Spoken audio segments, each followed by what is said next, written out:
तो बच्चे हम लोग डिस्कस लास्ट टाइम ये किया था कि रैशनल नंबर्स कौन से होते हैं, उसके अंदर उसकी दो टाइप्स थी, टर्मिनेटिंग और recurring and non terminating. Terminating जो है वो नंबर्स, उनके बारे में हमने ये पढ़ा था कि वो नंबर्स होते हैं जिसको हम डिवाइड करें तो एक ख़ास लिमिट तक जाके वो मुकम्मल तौर पे डिवाइड हो जाएंगे और आपके पास एक लिमिटेड, एक फाइनाइट नंबर ऑफ डिजिट्स का आंसर आ जाएगा। जबकि रिकरिंग और नॉन टर्मिनेटिंग के बारे में हमने ये पढ़ा था कि भाई ऐसे डेसिमल फ्रैक्शंस भी हैं जिसको हम डिवाइड करें तो वो कभी भी एंड नहीं होते, वो कभी भी ख़त्म नहीं होते, बल्कि उसमें कुछ सेट ऑफ वैल्यूज़, या तो एक डिजिट या दो डिजिट्स या ज़्यादा भी हो सकते हैं, वो डिजिट्स बार बार बार बार रिपीट होते जाएं तो वो नॉन रिपीटिंग और रिकरिंग डेसिमल फ्रैक्शंस कहलाते हैं। ये दोनों टाइप्स आपके पास जो है वो रैशनल नंबर्स की टाइप्स हैं। आज हम लोगों ने जो डिस्कस करना है वो इररेशनल नंबर्स है, जिसके अंदर उसने साफ साफ लिखा है कि इररेशनल नंबर्स ऐसे नंबर्स होते हैं that are neither terminating nor repeating in blocks, कि वो ना तो रुकते हैं और ना ही वो रिपीट होते हैं। ठीक है, तो आपने देखा होगा कि ऊपर वाली दो टाइप्स के अंदर टर्मिनेटिंग के अंदर जब वैल्यूज रुक जाती थी, टर्मिनेट हो रही है, तो ये भी रैशनल है, और यहाँ पे ये रिपीट हो जाता है तो ये भी रैशनल है। लेकिन जो ना रुके ना रिपीट हो तो नाइदर टर्मिनेटिंग और नो रिपीटिंग। तो इसका क्या मतलब है कि ना तो ये डेसिमल पॉइंट में जाके डिवीजन के बाद आपके पास वैल्यूज ना तो स्टॉप हो और ना ही वो किसी वैल्यू को आगे जाके वो रिपीट करे। तो उस टाइम हम ये कहेंगे कि ऐसे नंबर्स क्या कहलाएंगे, वो इर्रेशनल नंबर्स कहलाएंगे। ठीक है, जैसे कि यहाँ पे उसने अंडर रूट टू की एक वैल्यू बताई हुई है। अगर आपको ये मैं करके बताऊं, कैलकुलेटर से आप करके भी दे सकते हैं। आपके सामने एक कैलकुलेटर आ रहा होगा, तो अंडर रूट का बटन प्रेस करो और यहाँ पे मैं टू प्रेस करता हूँ, इक्वल का बटन प्रेस किया तो देखो ये आपके पास वैल्यू आ जाती है 1.414212356 तो सारी वैल्यूज डिफरेंट आ रही हैं। ठीक है, अगर मैं स्क्वायर रूट के अंदर 7 प्रेस करता हूँ, इक्वल का बटन प्रेस करता हूँ, तो मेरे पास जो आंसर आता है 2.645751 सारी वैल्यूज आपके पास डिफरेंट आ रही हैं। ठीक हो गया, तो तो अब ऐसा है कि आपके पास यहाँ पे मैं आपको बता रहा हूँ कि जो अंडर रूट के अंदर वैल्यूज आपने ये लगाई हैं, तो इन सब के जो ना तो ये रुकेंगी ना ये जो रिपीट होंगी। अब आप कहोगे कि ये तो यहाँ तक आके रुक गया है, जैसे कि अंडर रूट टू में भी मैं बात करता हूँ कि इसकी वैल्यू जो बुक में एग्जाम्पल भी लिखी हुई है, तो वो 1.414 और उसके बाद 2133562 ये यहाँ पे जाके रुक गया। ठीक है, तो अब ऐसा है कि ये कैलकुलेटर की लिमिटेड जो साइज़ है वो इतना है, इस वजह से इसने पॉइंट के बाद 1 2 3 4 5 6 7 8 9 9 वैल्यूज़ को डिस्प्ले किया है, इससे ज़्यादा वो डिस्प्ले नहीं करेगा। ठीक है, तो ये उसका एक लिमिटेड साइज़, इसकी मेमोरी में इतनी साइज़ है कि इस मेमोरी में जितना डाटा स्टोर हो सकता है वो दिखा देगा, बाकी सबको इग्नोर कर देगा। अगर हम इससे हाई लेवल का कैलकुलेटर पकड़ें, अगर आपके पास भी मौजूद हो तो वैल्यू देखो, तो हो सकता है कि इसका आंसर इससे भी ज़्यादा आपको आए। लेकिन क्या है कि आंसर बड़ा आता जाएगा, ना तो रुकेगा ना वो रिपीट होगा। रिपीट करने से मुराद ये होता है कि जैसे कि कोई वैल्यूज जो है वो मैं 22 को डिवाइड करता हूँ 7 के साथ, तो इसके आपके पास आंसर आया है 142857। ये जो आपके पास ये एक ब्रैकेट से नज़र आ रही है, इसका यहाँ पे ये मतलब है कि 142857 ये आगे भी रिपीट होता जाएगा। रिपीट से मुराद यहाँ नहीं कि अब आगे से आगे क्या होगा, 142857 142857 142857 1425, इसका मतलब क्या, रिपीट होना शुरू हो गया, वो लग बात है रुकेगा नहीं। इसका मतलब 22/7 आपके पास एक रैशनल नंबर है। ठीक है, जबकि मेरे पास एक नंबर है पाई, पाई की जो साइन है वो ये आप देख सकते हैं।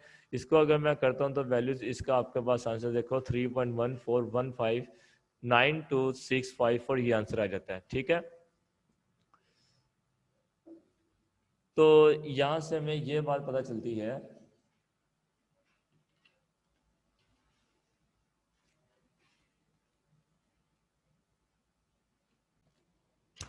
तो बात कुछ इस तरीके से हो रही थी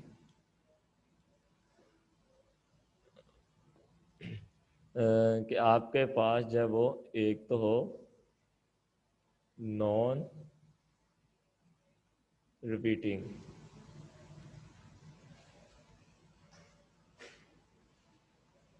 और दूसरा आपके पास क्या है, नॉन टर्मिनेटिंग। अगर कोई फ्रैक्शन इन दोनों असूलों को मानता होगा, इसको अप्लाई करता होगा, तो फिर ही वो आपके पास इर्रेशनल कहलाएगा। ठीक है, तो ये दोनों जो कंडीशंस किस में आएंगे आपके पास, इरेशनल, ये इरेशनल का सिंबल आ गया। ठीक हो गया। तो अगर मैं बात करता हूँ कि √2, तो अगर कल का लेक्चर आपको याद हो तो हमने बात की थी कि स्क्वायर रूट के अंदर किसी भी प्राइम नंबर को अगर आप लिख देते हैं तो वह एक इरेशनल नंबर बन जाता है। ये हमने कल भी डिस्कस किया था। तो देखो अभी इसने बुक में एग्जाम्पल भी दे दिया है कि √2, तो 2 आपके पास एक प्राइम नंबर है। उसी तरीके से √3, √5, √7, ये सारे के सारे प्राइम नंबर्स आ रहे हैं, तो ये भी आपके पास इरेशनल है। क्योंकि जब आप इसका स्क्वायर रूट लेते हो, अगर आपको याद हो कि आपने जब वो 6 क्लास में सीखा भी हुआ था कि भाई 1 1 द 1, फिर लगाया पॉइंट डाला, इधर भी पॉइंट डाला, तो 2 0 आपके पास आ जाएंगे, वो 2 0 यहाँ पे लगेंगे। तो ये कुछ स्टेप्स है जो कि अभी आपको मैं कंप्लीट नहीं करवा रहा है, क्योंकि वो तो आपके सिलेबस का हिस्सा नहीं है, लेकिन उन्होंने छोटी क्लास में किया हुआ है। हमारे पास कैलकुलेटर जो है वो उसकी जो परमिशन है, आप बोर्ड में कैलकुलेटर यूज़ कर सकते हो। तो अगर हम √2 को कैलकुलेटर से सॉल्व करें, या तो हमारे पास जो आंसर आता है वो है, बुक में भी आपका मेंशन है, 1.41421356 डॉट डॉट डॉट डॉट का मतलब है सोन चलता जा रहा है। ठीक है, अब ज़रा गौर से देखिए कि नॉन रिपीटिंग, पहली कंडीशन आपके पास नॉन, क्या ये उसको अप्लाई कर रही है? रिपीटिंग का मतलब यहाँ से है कि रिपीट होना। तो रिपीट का मतलब यह है कि यहाँ पे कोई वैल्यू जो बार बार बार बार रिपीट होती जा रही हो। तो जैसे कि अगर मैं बात करता हूँ 0.676767 या 67, ये बार बार रिपीट हो जाए, तो ऐसा कुछ नहीं है यहाँ पे। ठीक है, क्योंकि 6 7 जो है वो, ये एक आपके पास पेयर है, 6 7 का ये पेयर है, यहाँ पे पेयरिंग कोई नहीं है कि जो कि बार बार रिपीट हो रहा हो। ठीक है, तो इसका मतलब पहली कंडीशन तो सेटिस्फाई कर लिया है। दूसरा नॉन टर्मिनेटिंग, तो क्या ये टर्मिनेट हो रहा है? तो लास्ट में जिसके डॉट्स आ रहे हो तो वहीं से पता चल जाएगा कि ये टर्मिनेट तो हो ही नहीं रहा। तो इसका मतलब जो √2 है ये एक बेस्ट एग्जांपल है एक इरेशनल नंबर की। क्लियर हो गया। अब उसने 2 3 लेटर्स और लिखे हैं, जैसे कि पाई। पाई की जो वैल्यू है हमारे पास, वो पाई खुद भी एक इरेशनल नंबर है। ठीक है, लेकिन हम एक वैल्यू इसकी जो है वो अप्रोक्सीमेट वैल्यू लेते हैं, और वो वैल्यू है मेरे पास 22/7। शायद आपने छोटी क्लासेस में यूज़ भी किया हो। आहिस्ता आहिस्ता आपको उसके पाई के बारे में पता भी चलता जाएगा आगे। तो 22/7 उसकी रियल वैल्यू नहीं है, या उसकी एग्जैक्ट वैल्यू नहीं है, तो ये उसकी अप्रोक्सीमेट वैल्यू है। अप्रोक्सीमेट वैल्यू आपके पास कुछ ऐसी होती है कि भाई पाई की वैल्यू लगभग 22/7 के बराबर है, मतलब एग्जैक्ट वैल्यू नहीं है, करीब करीब है। ठीक है, तकरीबन 22/7। तो किसी भी सेंस में आप इसको बोल सकते हो। आप ये नहीं कह सकते कि पाई की वैल्यू एग्जैक्ट वैल्यू 22/7 है, वो उसकी अप्रोक्सीमेट वैल्यू है। इसीलिए जब आप 22/7 को कैलकुलेटर से सोल्व करेंगे, तो आपके पास जो आंसर आएगा,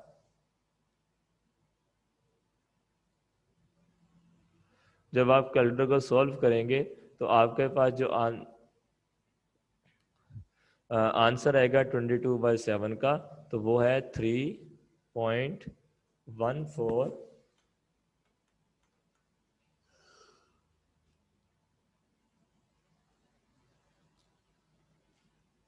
उसके बाद 2857, 2857।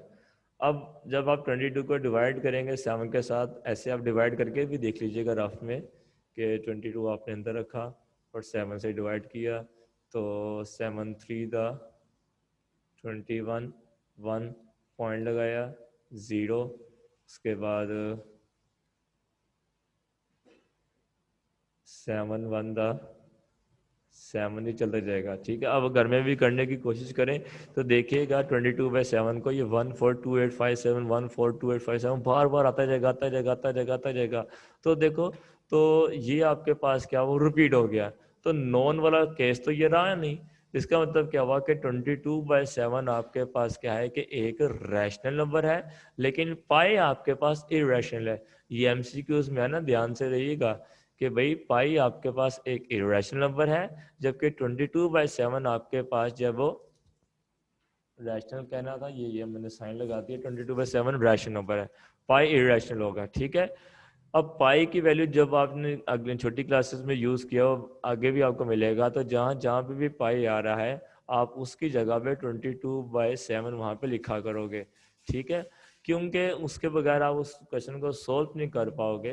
तो है, हम 22/7 उसकी जगह पे लिखा करेंगे। तो इसका ये मतलब नहीं है कि पाई जो है वो इस 22/7 के बराबर है, बल्कि वो उसके अप्रोक्सीमेट वैल्यू है कि तकरीबन 22/7 है, एग्जैक्ट 22/7 नहीं हो सकता। ठीक हो गया। तो उसी तरीके से डिफरेंट एग्जांपल्स ने और भी दी हैं, बुक पे चलते हैं। ये सारी एग्जांपल्स आपके पास यहाँ पे आ रही हैं। ये सारी एग्जांपल किसको फॉलो करती हैं? Neither terminating nor repeating. तो ये आपके पास इसकी डेफिनेशन कंप्लीट होगी। अब अगली एक्सरसाइज जो आपके पास आ रही है 2.1,